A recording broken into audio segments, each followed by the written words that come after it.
এখন এই বাগবাড়ি গ্রামের যে পরিবারের এটাই বাড়ি, বুঝছেন? জি। ওনার বাপের নাম আসলে হলো মুনসুর রহমান। যে রহমানের বাবার নাম হলো মুনসুর রহমান। আর জ্যাঠো বা চাচার নাম একজন নাম হলো ধনীমন মণ্ডল। এনারা মণ্ডল মণ্ডল বংশের মণ্ডল, সেটা ওই বাড়ি। আর এই বাড়ি হলো এ বাড়িতে ওনারা আসা যাই করছে, থাকছে, লেখাপড়া করছে কলকাতা। আর ওনার বাপ মুনসুর রহমান আপনার ওই করাচিতে চাকরি করছে, বুঝছেন? যখন আসছে তখন এই বাড়িতেই থাকছে বা আছে, গ্রামের লোক আসে দেখছে।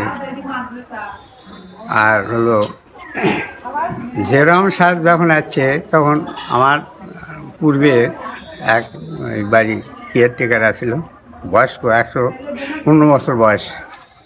উনি ধনুক বানিয়ে দিয়েছে, বাঁশের ধনুক বানিয়ে দিয়েছে। উনি আবার সেই ধনুক দেয় ওই গাছের পাখি ফায়ার করছে, মানে গুলি করছে। সে পাখি মারছে, কবিতর মারছে আর কি, ঘুঘু মারছে। হ্যাঁ, তারপরে উনি আবার কাজ করছে কি, তোরা জাল দেয় যখন বন্যা সময়, তোরা জাল দেয়, নৌকা ছিল আমাকে, এই নৌকো দেয় ওই সরোবর, দিঘি সরোবর, এই সরোবরের মধ্যে ওই তোরা জাল দেয় মাছ মারছে। এই দিঘি সরোবর বলতে কি এটা রাস্তার সাথে এটাই দিঘি সরোবর। এখানে অনেক কাণ্ডগুলা করছে। তারপরে আসলে এই যে শেষে যখন উনি ক্ষমতা পেল, প্রধানমন্ত্রী হলো, তখন আসে প্লেন দিয়ে নামলো ওই আপনার বলফিল্ডে। তখন আসলো বলফিল্ড, এখন হচ্ছে কলেজ ফিল্ড। তো ওখানে নামে এখানে গাড়ি দিয়ে আসে, এখানে দাঁড়ালো, লোকজনের সাথে কথা বললো, আমাকে বাড়ির মানুষের সাথে কথা বললো, আমরাও কথা বললাম।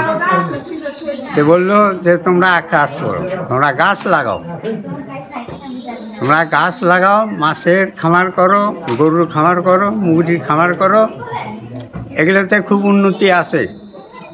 খাল খোঁড়ো, খালতে পানি দেবে, জমির আবাদ করো, এসব কথাগুলো বলছে। এখন আমরা এই শুনে কিছু লোক গাছ লাগাইলাম ভিটা জমিতে, আর কিছু গরুর খামার করলাম, মুরগির খামার করলাম, বুঝছেন? করে কিমি উন্নত যেগুলো পরামর্শ দিচ্ছে, যাই ঘটছে তাই মানে জ্ঞান হয়ে গেছে, তাই সাফল্য অর্জন, সাফল্য। হ্যাঁ, এরকম করে আন্তর অনেকগুলো কাজ আমাকে শিখেছে গেছে। আচ্ছা। আর তারেক রহমান আছে, ধরেন এই ছাত্র দল, যুব দল, মূল দল, এদের সাথে আছে এখানে এই বাড়ির মধ্যেই মিটিং করছে। একবার আসে ওই খিদে লাগছে, করছে খিদে লাগছে, আমার খাবার দাও। তো পাক শাক করা আসলো, আগে তো প্রোগ্রাম করা আসলো,